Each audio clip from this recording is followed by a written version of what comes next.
My daughter-in-law screamed, "Get out!" And in that single moment I felt the entire house go silent in a way that was louder than any shout. She stood in the middle of the living room in our Los Angeles home, pointing toward the door like I was something that had never belonged there at all. And she said again, sharper this time, "I said get out. Evelyn, this is not your home anymore." And my son Jason just stood beside her, not moving, not speaking, just watching me as if I were already gone. And I remember Brianna's face, tight with certainty, like she had already won something I didn't even know we were fighting for. And I asked her quietly, "Where exactly do you think I am supposed to go?" And she laughed, actually laughed, and said, "Anywhere, just not here." And in that moment I realized she wasn't asking me to leave. She was erasing me. And Jason finally said something, but it wasn't my defense. It was only, "Mom, maybe it's better this way." And I looked at him because that was the boy I raised, and I could not recognize the man standing there. And I want you to understand something before we go any further. I wasn't weak. I wasn't confused. I was simply outnumbered in a place I once helped build piece by piece. And if this story speaks to you, even quietly, I ask you to like and subscribe to the channel. Not for me, but so more people like us can find stories where silence finally gets a voice. And if you feel connected to this moment, tell me in the comments what city or country you are watching from, and what time it is where you are right now. Because sometimes it helps to know we are not alone in stories like this. My name is Evelyn Carter. I am 67 years old. And what happened that night was not just an argument. It was the night I stopped being part of a family that I once believed would always protect me. And I did not know then that by morning everything I understood about my life, my home, and my place in it would be rewritten.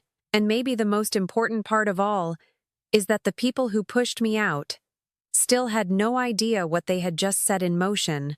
And if you stay with me until the end of this story, you will understand exactly why that matters. And now let me take you back to where everything truly began. Because it was not that night in Los Angeles where the story started.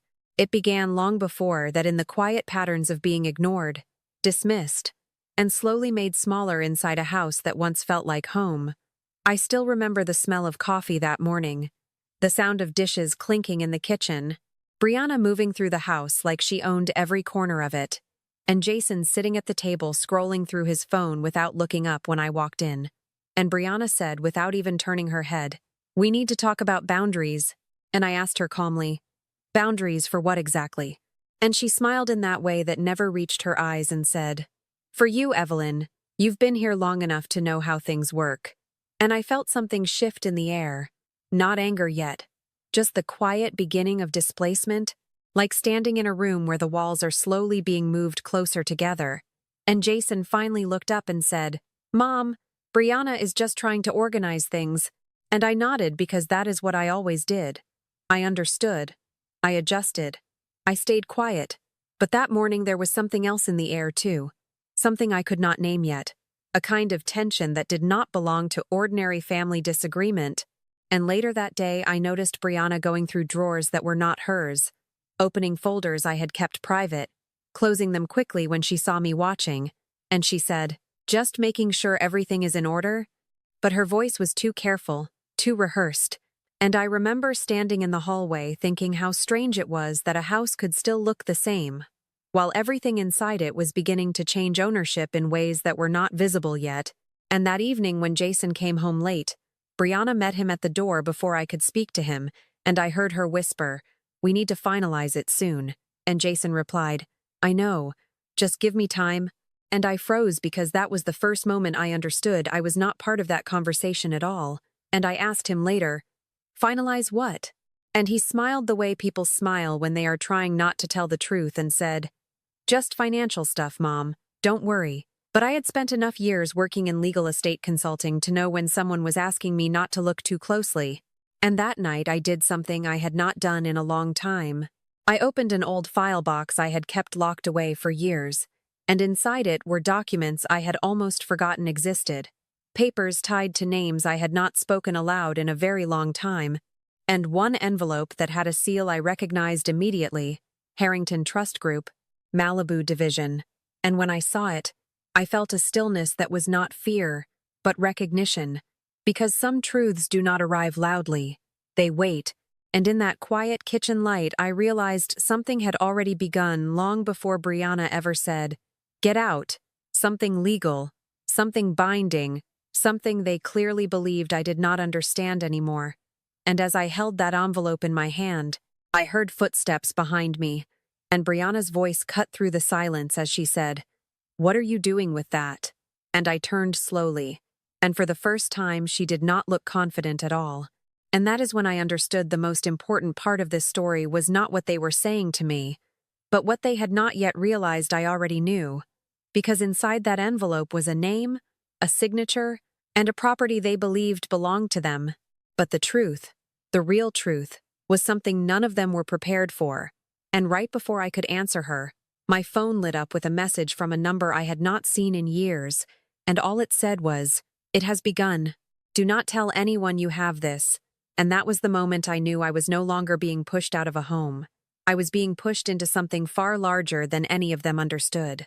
The message still lingered on my phone long after the screen had dimmed, as if the words themselves refused to disappear from my life. "It has begun.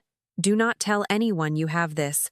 And I stood there in the kitchen of that Los Angeles house holding the envelope from Harrington Trust Group while the air around me felt heavier than it should have been, not because of fear, but because of recognition, the kind that comes when something buried for years finally begins to breathe again. And I remember placing the envelope down slowly on the marble counter, careful, almost respectful, as if sudden movement might break whatever fragile balance was holding everything together. And Brianna's footsteps stopped behind me, not rushing anymore, just waiting. And she asked again, quieter this time, "What is that?" And I did not answer immediately, because something inside me had shifted, not outwardly, not in a way anyone could see, but in the way a memory returns when it realizes it has finally been allowed to speak.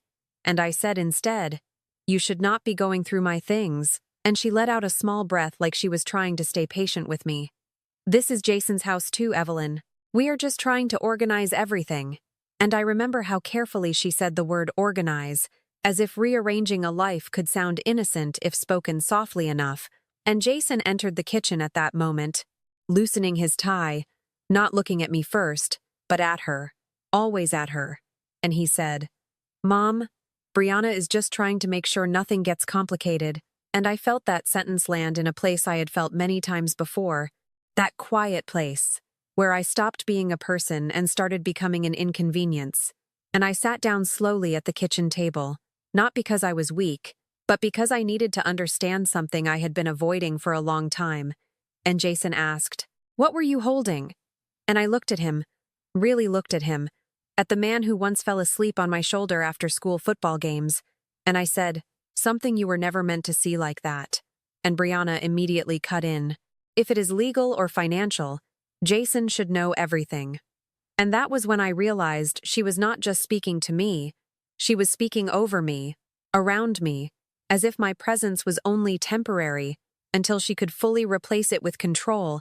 And I stood up again, slowly, walking past them toward the hallway where the house felt colder than it should have been for a California evening. And as I walked, I began to remember things I had not allowed myself to fully think about in years. Small moments that never looked like abuse when they happened. Only confusion, only discomfort, only silence I had learned to accept. Like the time Jason told me, "Brianna thinks it is better if we handle the finances separately." And I remember laughing softly and saying, "Finances are not something families separate." And he replied without looking at me, "That is not how things work anymore, Mom." And I remember Brianna later explaining to me over coffee at a small table near Santa Monica Pier, "We are just trying to modernize things, Evelyn. It is healthier this way." And I had nodded then because nodding had become easier than arguing. But what I did not realize at the time was that every modernization she described was another quiet removal of my place inside their world. And I walked into my bedroom that night, thinking about all the years I had lived there, not just in that house, but in this pattern, in this slow fading where I had slowly become less of a voice and more of a presence people managed.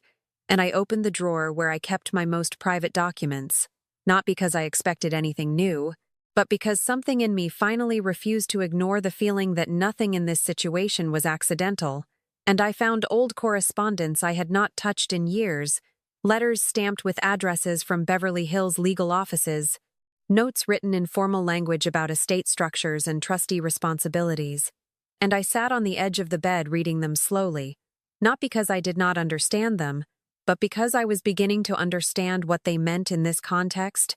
And then I saw it again, the Harrington Trust Group seal, and with it a name I had not spoken in years, William Harrington, and I remembered a conversation from a long time ago in a quiet office in downtown Los Angeles, where he had said to me, "People think inheritance is about death, but it is actually about control." And I remember replying, "Control over what?" And he had looked at me for a long moment before saying, "Over what people believe they deserve." And I closed the folder slowly, hearing the house settle around me, the distant hum of traffic outside, the soft movement of footsteps somewhere down the hall. And when I returned to the kitchen, Brianna was still there, leaning against the counter now, her arms crossed, watching me like she had already decided how this would end. And Jason stood beside her again, and I asked him quietly, "Have you signed anything recently without reading it fully?" And there was a pause, just long enough for the truth to reveal itself without words, and Brianna answered instead, "Everything Jason signs is discussed." And I looked at her and said nothing, because I had learned over a lifetime that silence sometimes makes people speak more than questions ever do. And then my phone vibrated again on the counter. And this time the message was not from an unknown number, it was from William Harrington himself, and it simply said, "They are closer to the truth than you think, but not close enough." And I felt the air in the room change, not dramatically, not visibly, but in a way that made me realize something irreversible was already in motion. And when Jason finally asked, "What is going on, Mom?" I realized I could no longer answer that question honestly, without changing everything they believed about me, and perhaps everything I had once allowed them to believe was safe. The next morning arrived in Los Angeles with a pale kind of sunlight, the kind that looks soft from a distance but feels sharp when it touches glass. And I remember standing in the kitchen longer than usual, watching the way the light moved across the counter where the Harrington Trust envelope still lay untouched, as if even time itself was waiting for me to decide what kind of truth I was willing to open next. And Jason had already left for work without saying much, only a brief, "We will talk later, Mom," spoken without looking at me. And Brianna was still in the house, moving through it like she was measuring ownership in silence rather than words. And when she finally saw me, she did not greet me. She simply said, "We need to be realistic about your situation." And I remember pausing at that phrase because it was not the first time I had been told I needed to be realistic. And I asked her, "My situation?" And she nodded as if she had been rehearsing this moment. "Yes, Evelyn. You are staying in a house that is not really structured for long-term living arrangements anymore. Jason and I have been discussing options." And I looked at her carefully, because there was something new in her tone, not just control, but confidence that she believed she already had permission. And I said, "Options for whom?" And she smiled slightly, the kind of smile that does not invite conversation. "For you. Of course, we think a senior community nearby would be more appropriate, somewhere you can be comfortable." And for a moment I did not respond because I was not angry yet. I was listening, and Jason's absence in that sentence felt heavier than anything she had said. And I asked quietly, "Did Jason agree to this?"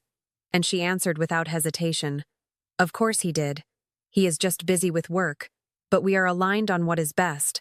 And something inside me shifted again, not loudly, not dramatically, but like a door slowly closing in a house I thought I knew.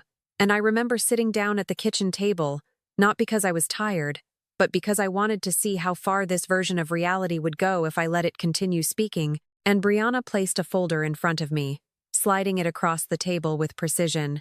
"These are relocation suggestions and financial estimates. We think it is fair." And I opened it slowly, and what I saw was not just paperwork. It was a structure of decisions already made without me, places I had not chosen, timelines I had not agreed to. And I asked her, "You planned all of this without asking me?" And she tilted her head slightly. "We did not think it required emotional discussion. It is practical." And I heard that word again, practical. used like a shield against empathy, and I closed the folder and said, "You are talking about my life as if it is inventory," and she replied, "It is not personal, Evelyn. It is just responsibility management." And in that moment, I realized how deeply she had convinced herself that removing me from decisions was the same thing as helping me. And then she leaned closer, her voice lowering. "Jason is under a lot of pressure. You know that. And honestly, this house has become complicated since you started asking questions." And I felt my attention sharpen because that was the first time she had acknowledged that I had been asking anything at all, and I said, "Questions about what?" And she hesitated for the first time, just a fraction of a second. And that hesitation told me more than anything else she had said that morning. And then Jason called, his name appearing on her phone, and she answered immediately, stepping away, and I could hear fragments of his voice through the room, tense, controlled, and I heard him say, "Just make sure she does not touch anything else." And Brianna responded, "She already has the file." And then there was silence, and I stood up slowly, because I knew that silence. I had lived inside that kind of silence before, the kind that happens when decisions are being made about you without your presence being required. And when she returned, she said, "Jason thinks it is better if we finalize everything today." And I asked, "Finalize what exactly?" And she looked at me directly now. No more rehearsed softness. The transfer arrangements, the living adjustments, everything that has been lingering. And I felt my breath slow, because the word transfer did not belong in a family conversation, unless something far more formal was already in motion. And I said, "You are talking as if something is already signed." And she did not deny it. Instead, she said, "You are making this harder than it needs to be." And that was when I felt it. Not fear, but recognition again. The same recognition from the envelope, because somewhere beneath her confidence was something she did not fully understand. And I walked past her into the hallway, and this time I did not go to my room. I went to the small office Jason used when he worked from home, and I opened the drawer where he kept documents. Not because I expected permission, but because I needed confirmation. And what I found were copies, signatures, pages I had never seen, and at the bottom of the stack was a single page with my name on it, Evelyn Carter, being attached to a trust clause I did not remember agreeing to. And as I read the language slowly, I realized the structure was not about exclusion. It was about activation, triggered conditions tied to behavior, residence, and legal authority. And suddenly everything Brianna had said about practicality changed shape in my mind. Because this was not simply family tension anymore. This was execution of something written long before she ever entered the house. And then I heard footsteps behind me again, and Jason's voice. But this time it was different. Not confident, not controlled. "Mom, why are you in there?" And I turned slowly holding the paper, and I saw his face change the moment he recognized what I had. And Brianna appeared behind him, stopping when she saw it. And for the first time she did not speak immediately.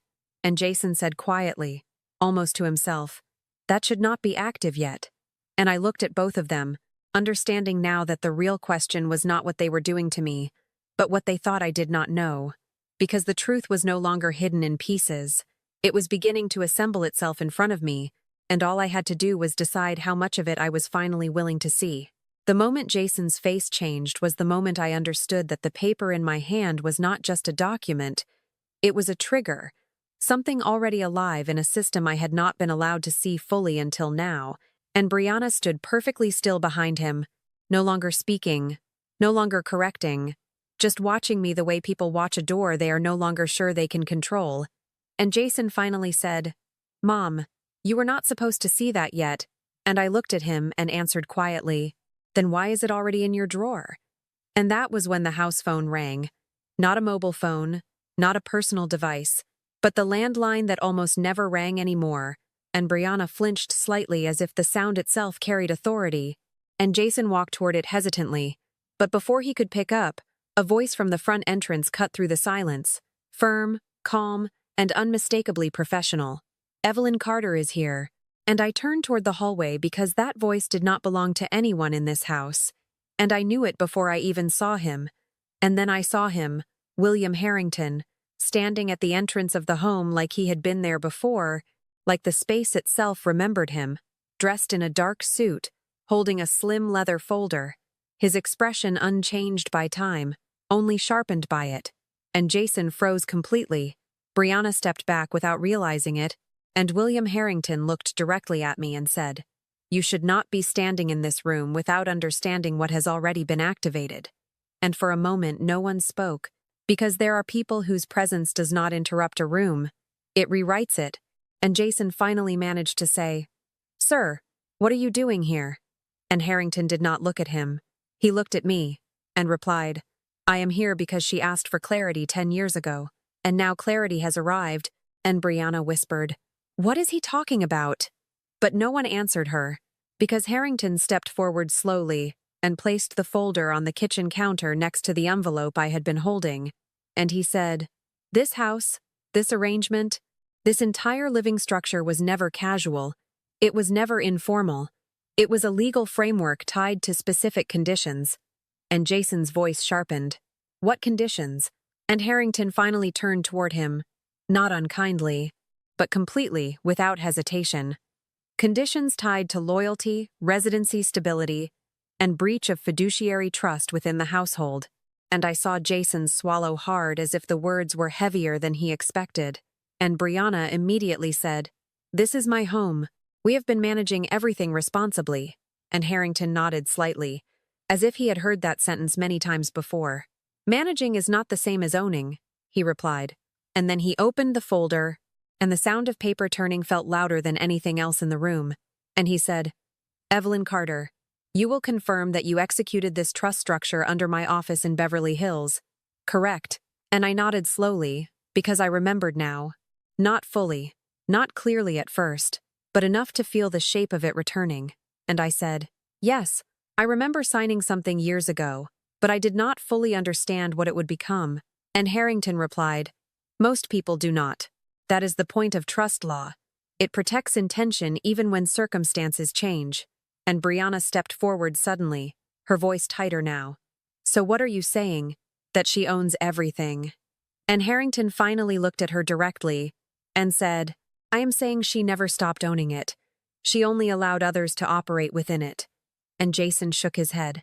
"That is not possible. I have been making payments. I have been handling insurance, maintenance, everything." And Harrington answered calmly, "Yes, and that is why you were permitted to remain, not because you were in control, but because you were compliant with the conditions of occupancy." And I felt the room tilt slightly in my mind, because this was no longer about emotion, it was structure. And Brianna suddenly turned to me, her voice breaking through her control for the first time. "You let us believe this was ours." And I answered quietly, "No, I let you believe I was irrelevant." And that sentence landed differently, because Harrington closed the folder and said, "There is something else you need to understand." And Jason immediately asked, "What else?" And Harrington paused, just long enough for the silence to become part of the answer. And then he said, "There is an additional property in Malibu, valued at approximately $120 million, fully integrated into the same trust structure, and effective immediately, and control reverts to the original beneficiary." And I heard Brianna make a sound like she could not process what she had just heard. And Jason looked at me as if he had never seen me before, and said, "That is not real." But Harrington replied without emotion, "It is recorded, registered, and enforceable under California estate law." And then he added something softer, almost like a final confirmation, "And she is the only person who can access it." And in that moment I understood why the message had said it had begun. Because this was not an event, it was a transition already in motion long before anyone in this house had realized it. And Brianna's voice finally cracked as she said, "So what happens to us?" And Harrington answered simply, "That depends on what she decides next."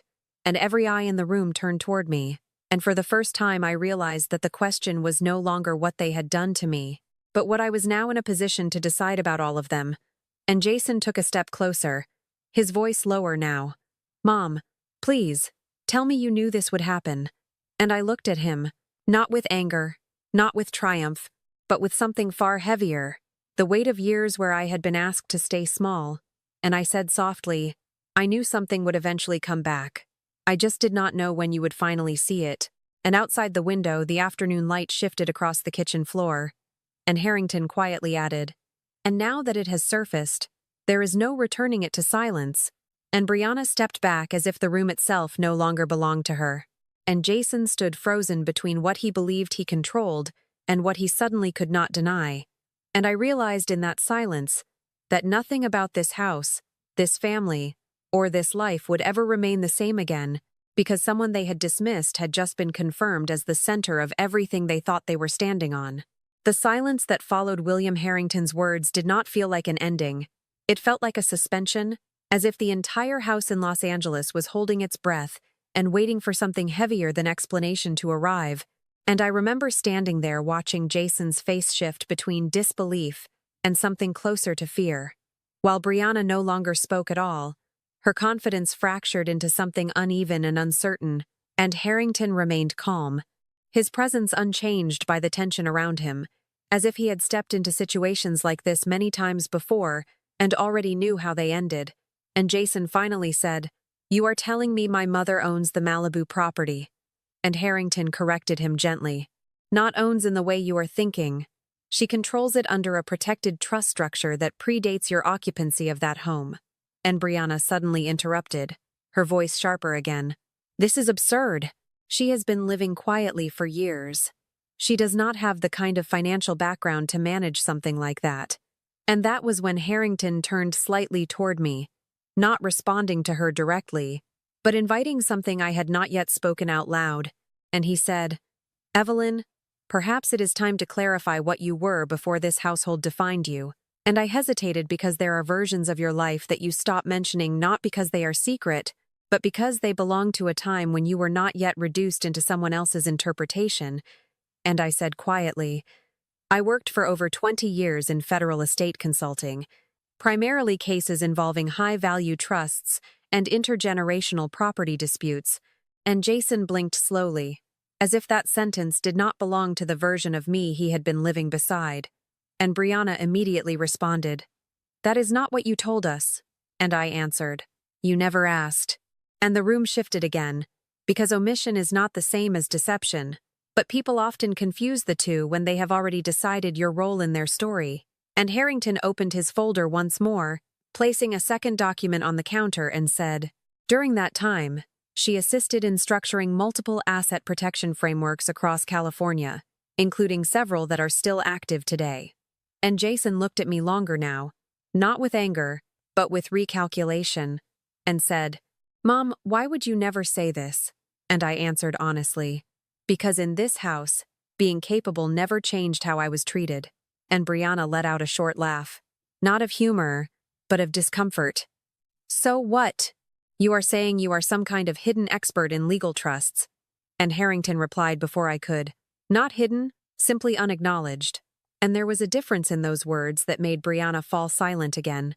And Jason stepped back slightly, looking between all of us, and said, "This still does not explain the Malibu estate." And Harrington nodded as if he had been waiting for that exact question. And he said, "It explains more than you realize, because that estate was never an isolated asset. It was part of a larger legal network placed under her oversight decades ago." And I felt something inside me tighten at that phrase, oversight, because I remembered now fragments I had not thought about in years, late-night meetings in downtown Los Angeles offices, signing documents I had reviewed not as an owner but as a specialist. And Jason asked slowly, "Are you saying she helped build it?" And Harrington replied, "I am saying she structured parts of it." And the word structured landed differently in the room, heavier than any accusation. And Brianna's expression changed again, not into understanding but into calculation, as if she was trying to rebuild her entire perception of me in real time. And she said, "If that is true, then why are we the ones dealing with it day to day?" And Harrington looked at her directly now. "Because she chose to step away from control, not because she lost it." And I added quietly, "I did not step away. I was asked to step aside." And Jason frowned. "By who?" And I paused because this was the first time that question had been asked with any real weight. And I said, "By the family structure itself, slowly, over years, until I became more useful as a presence than as a participant." And there was a long silence after that, the kind that fills spaces where people begin to understand patterns they once ignored. And Harrington then said, "There is something else neither of you have yet seen," and he placed a third document on the table, this one marked with an official county seal, and Jason leaned forward instinctively, and Brianna followed. And as I looked at it, I felt something unfamiliar. Not surprise, but recognition turning into clarity, because the name listed as primary trustee was mine, not symbolically, not conditionally, but explicitly. And Jason whispered, "This cannot be current." And Harrington replied, "It is continuously active unless legally revoked, and it has not been." And Brianna stepped back slightly, her voice lower now. "So everything we thought we were managing." And she stopped, unable to finish the sentence, and I completed it for her, "was never yours to manage." And Jason finally looked at me fully, not as a son reacting to a situation, but as a man confronting an unfamiliar truth about the person he thought he knew. And he said, "How long have you known this was still in place?" And I answered after a moment of silence, "Long enough to understand why people change the way they treat you when they believe you have nothing left to offer." And Harrington closed the folder gently, as if signaling the end of the legal portion of the conversation. But I knew it was not the end of anything, because Brianna's eyes were now fixed on me differently, not with confidence, not with dismissal, but with something closer to uncertainty about every assumption she had built. And Jason stood in the middle of the room, as if the floor beneath him had shifted without warning. And for the first time since this began, I realized that the version of me they had reduced to silence was no longer sustainable for any of us, because truth, once introduced into a controlled space, does not retreat quietly. It expands until everything around it must adjust. And in that expanding silence, I understood that what they had dismissed as history was only the surface of something far more permanent waiting underneath. The room did not feel the same after Harrington closed the folder, not because anything physically had changed, but because the structure of certainty inside it had cracked just enough for everyone to feel it, and I could see it in the way Jason kept shifting his weight as if trying to find stable ground that no longer existed, while Brianna stood too still, her arms no longer crossed with confidence but held tightly as if she was trying to hold herself together instead of control the room. And William Harrington remained where he was, calm, observant, no longer explaining, only confirming. And I remember Jason finally speaking again, but this time his voice was different, less defensive, more unsettled. "This does not make sense. We have been managing everything for years. There is no way this just changes overnight." And Harrington replied without raising his voice, "Nothing changed overnight, Jason. You are only seeing it now." And that sentence seemed to land in a way that made Brianna react first, not Jason, because she stepped forward quickly and said, "No, this is not right. You are making it sound like we did something wrong." And for the first time, there was a sharp edge of fear underneath her control. And Harrington looked at her and said, "I am not making accusations. I am reading legal structure." And she shook her head immediately. "We signed documents. We handled everything properly. Evelyn never objected." And I felt all eyes shift to me again, as if my silence was suddenly part of the evidence. And Jason turned to me, his voice lower now. "Mom, tell me this is not what it looks like." And I looked at him for a long moment, because this was the part people always misunderstand. They think truth arrives with emotion, but sometimes it arrives with clarity. And I said softly, "It looks exactly like what it is. You were operating under assumptions that were never confirmed." And Brianna immediately interrupted. "Assumptions, no. We were told this was ours to manage." And Harrington stepped slightly forward for the first time, and his tone shifted just enough to cut through her rising panic. "Who told you that?" And there was silence, because that question had no easy answer. And Jason suddenly said, "Mom, did you know they were doing this?" And I shook my head once, slowly. "I did not know what you believed. I only knew what I signed. And I signed it with conditions you never asked about." And Brianna's voice rose again. "Conditions? What conditions? This is my home. Jason and I have built our life here." And Harrington replied, "You have maintained occupancy under a trust structure that does not require emotional validation to function." And that sentence broke something in her composure, because she turned toward Jason immediately and said, "You told me this was secure. You said everything was fine." And Jason ran his hand through his hair, visibly shaken now. I did not know about any of this, and for the first time I saw him caught between two versions of reality, the one he had lived in, and the one he was being forced to acknowledge. And Brianna's tone changed again, now sharper, almost desperate. This is a setup. This has to be a setup.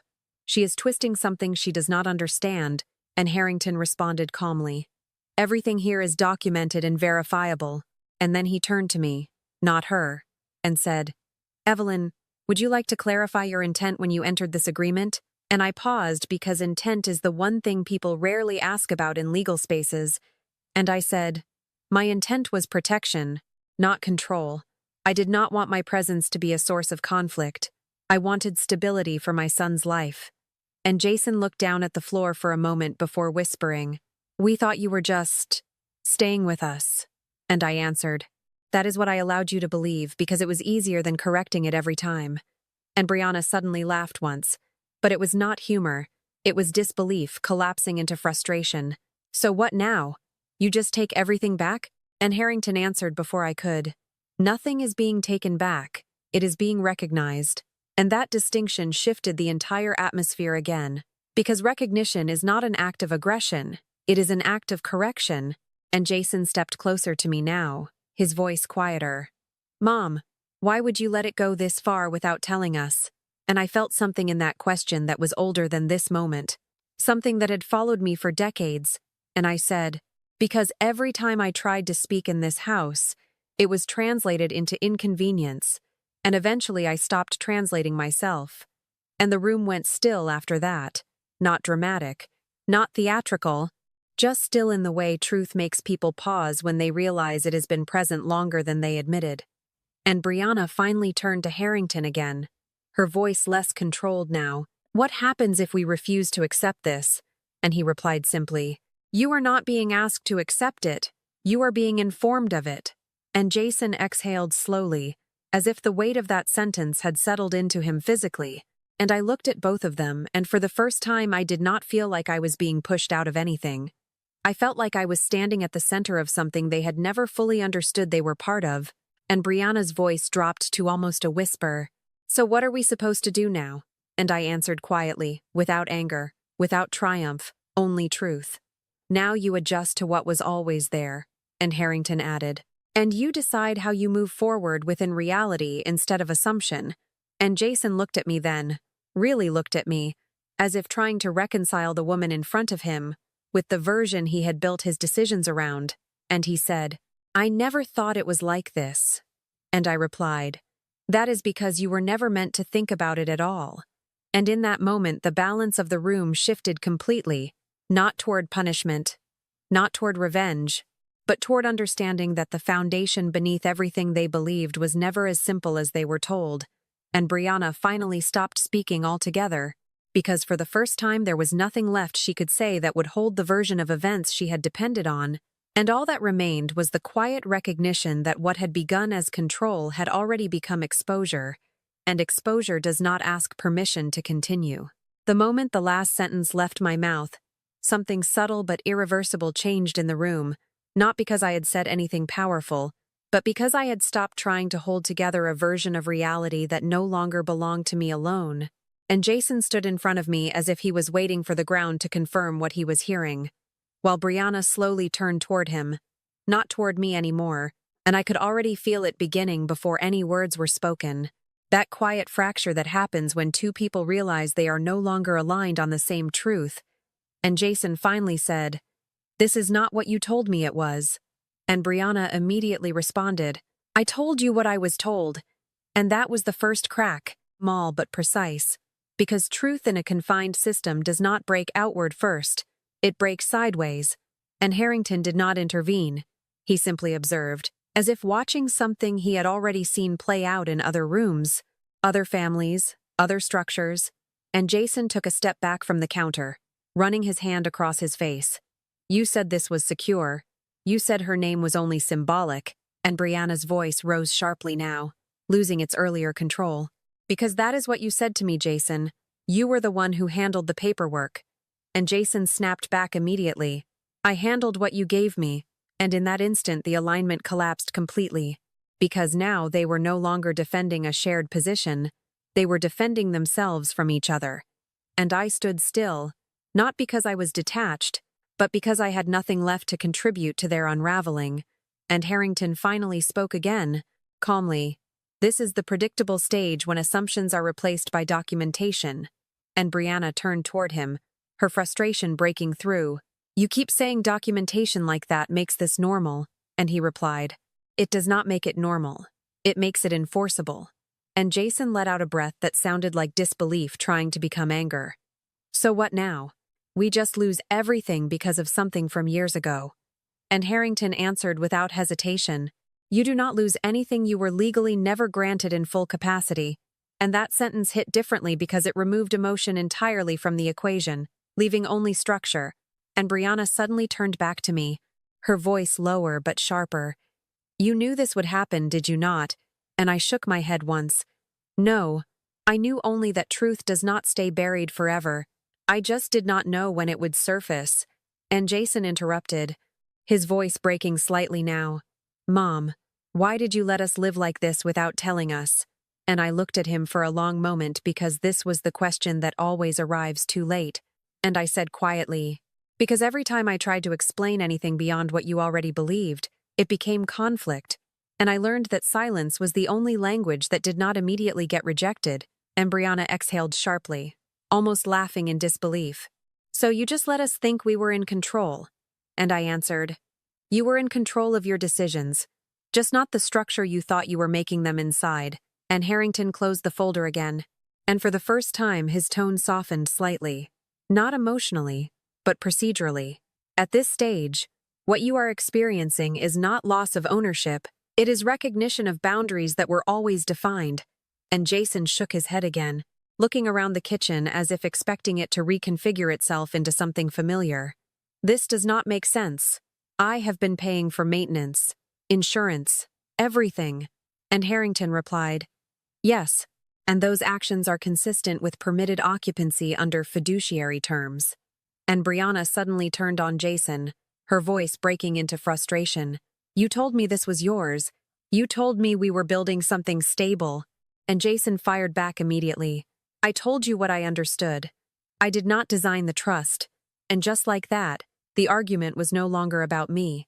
It was about their credibility with each other. And I felt something strange watching it.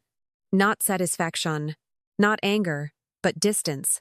As if I had stepped outside a room I had been expected to carry for too long. And Brianna's composure finally collapsed further. So what am I supposed to do now? She said. Not to any one person, but into the space itself. And Harrington answered, you begin by separating emotional expectation from legal reality. And Jason laughed once, short and bitter. That is easy for you to say. And Harrington replied calmly, it is not easy. It is simply accurate. And then Jason turned back to me, softer now, almost pleading. Mom, please, tell me there is something we can fix. And I paused because this was where most people expect a reversal, a softening, a return to emotional comfort, but there was none of that left here, only clarity. And I said, there is nothing to fix that was ever broken in law, only an understanding. And Brianna stepped away from the counter, shaking her head slowly. This is insane. This is not how families operate. And I answered gently. Families operate however long people agree to misunderstand each other. And that sentence hung in the room longer than anything else had.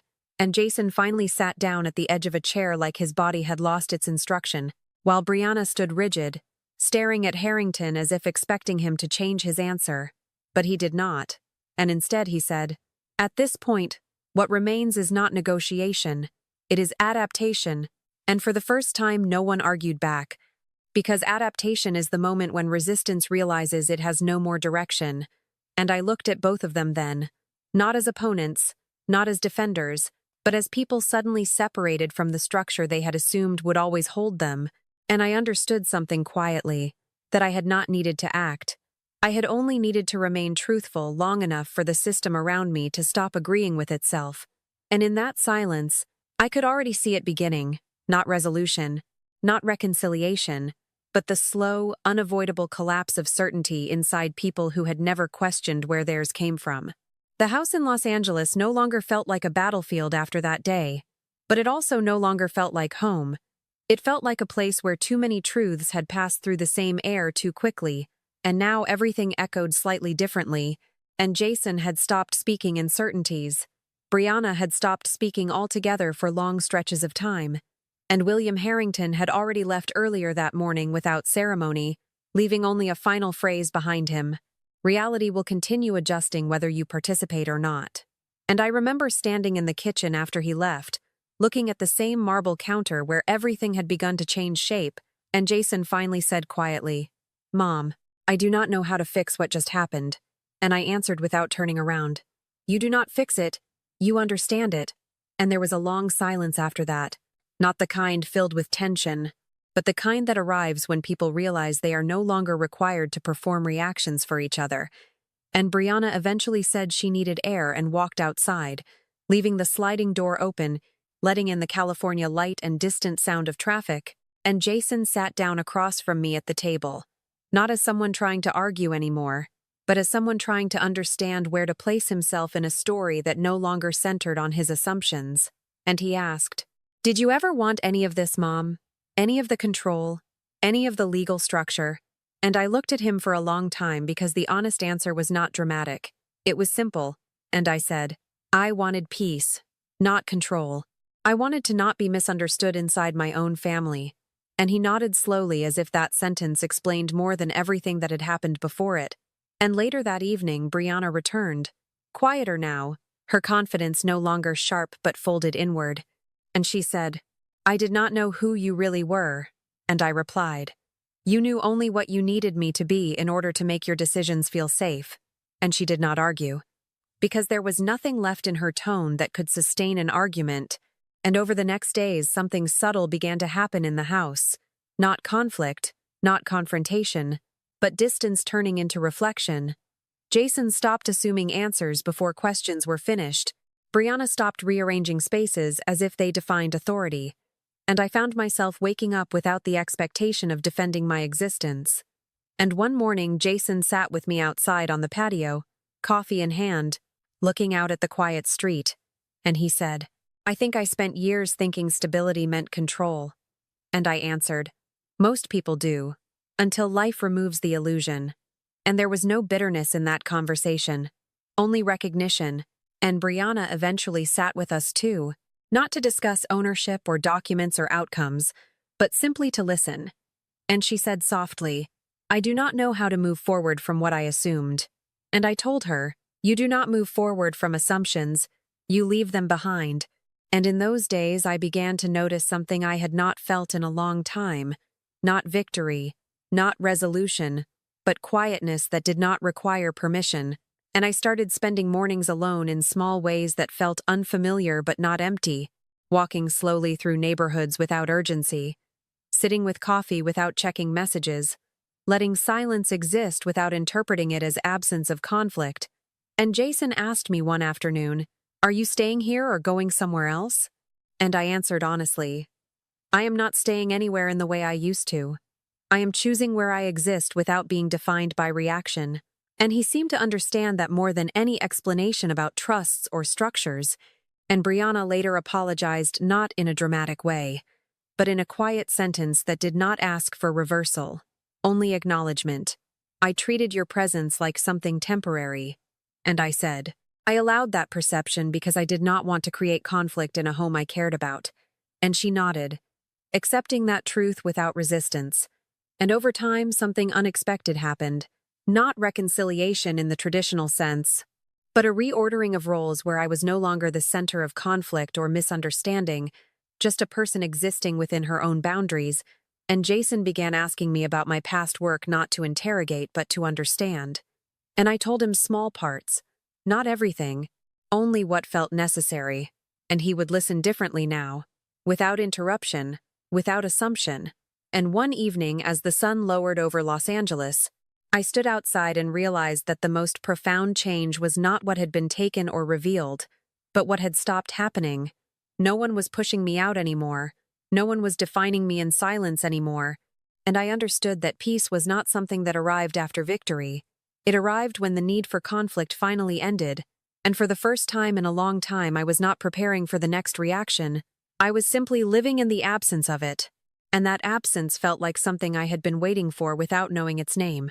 The morning after everything had settled into a quieter rhythm in the Los Angeles house, I woke up before sunrise, not because I was restless, but because my body had not yet learned what peace felt like without preparing for impact, and for a moment I just sat on the edge of the bed listening to the silence.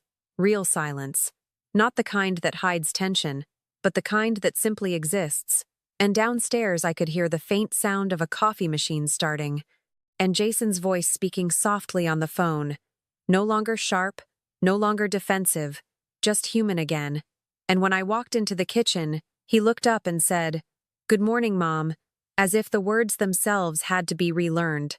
And Brianna was already there too, standing by the counter, not controlling the space anymore, just occupying it like someone who no longer needed to define every corner of it. And she nodded at me.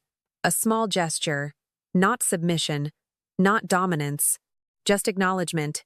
And for a few seconds no one spoke because there was nothing left that needed to be defended. And Jason finally said, "I called William Harrington again last night." And I looked at him, and he continued, "Not about the legal side, just to understand what I missed." And I nodded slowly, because understanding always comes after control begins to fail. And Brianna added quietly, "He told me something I did not expect," and she paused, looking down at her hands. "He said this was never about taking anything from us. It was about making sure no one could quietly take everything from you." And I felt that sentence land differently, because it was not about money or property, it was about time, and how long someone can slowly disappear inside a space while still being physically present. And Jason sat down at the table, rubbing his forehead. "I keep thinking about how I never asked the right questions," and I answered gently, "You asked the questions you were trained to ask by what you believed was already true." And Brianna looked at me then, more openly than before. "I thought control meant safety." And I said, "Most people do until they lose themselves inside it." And there was no tension left in the room when those words were spoken. Only understanding that arrived too late to prevent pain but early enough to prevent repetition. And over the following days, something changed that no document or legal structure could enforce. Jason stopped speaking in certainty and started speaking in reflection. Brianna stopped organizing everything as if disorder was danger. And I began to notice that I was no longer being asked to justify my presence in small ways, like whether I was included in decisions or whether my opinion was needed, because inclusion had stopped being a negotiation and started becoming a habit. And one afternoon Jason sat beside me on the patio and said, "I think I spent years confusing protection with ownership." And I replied, "That confusion is more common than people admit." And he asked quietly, "Do you feel different now?" And I looked out at the street, at the movement of ordinary life continuing without interruption, and I said, "I feel like I am no longer being interpreted all the time." And Brianna joined us later, sitting with a kind of calm that had not been there before, and she said, "I do not want to live in a version of life where I only understand things after they collapse." And I nodded because that realization is not dramatic. It is quiet, and it usually arrives after everything loud has already finished. And in the weeks that followed, there were no dramatic apologies, no declarations of transformation, only small corrections in behavior that slowly built something stable again. Jason began asking instead of assuming. Brianna began listening without immediately structuring responses. And I began to trust silence again without expecting it to turn into conflict. And one evening as the sun lowered over Los Angeles and the sky turned the color of softened light, Jason said, "I think I finally understand what you meant when you said you wanted peace, not control." And I answered, "Peace is what remains when you stop trying to win inside places that were never meant to be battles." And Brianna looked at me and said, "I am sorry for not seeing you." And I replied, "You saw what you were allowed to see until the truth became unavoidable, and there was no triumph in that moment, only acceptance." And I realized then that healing is not a return to what was before, but the creation of something that no longer depends on misunderstanding to function. And to anyone listening who has ever felt reduced, overlooked, or slowly erased inside their own relationships, I want to say this to you gently, not as instruction, but as recognition. You are allowed to exist without being constantly explained. You are allowed to have boundaries without guilt. And you are allowed to stop participating in dynamics that require your silence to continue. And if this story reached you in any way, thank you for staying with it. Thank you for allowing it to unfold with you. And if you take anything from this moment, let it be this. Your clarity is not selfish. Your awareness is not disruption. And your peace is not something you have to earn through exhaustion. And I hope you carry that forward in ways that protect you more than you have protected others who did not ask to be held. And if you feel connected to this journey, feel free to like, subscribe, and share your thoughts below. Not because it is required, but because shared understanding helps quiet the feeling of isolation that so many people carry silently. And the lesson at the center of all of this is simple. Self-respect is not separation. It is restoration. And sometimes the most powerful transformation is not what changes around you, but what you finally stop allowing to define you. And there are more stories like this waiting to be told. Stories about family, truth, and the quiet return to self, and I hope you will join me for them, because sometimes hearing someone else's story helps you finally hear your own. And wherever you are watching from, I hope you remember you are not as alone in your experience as you may have felt. And thank you for listening to this story.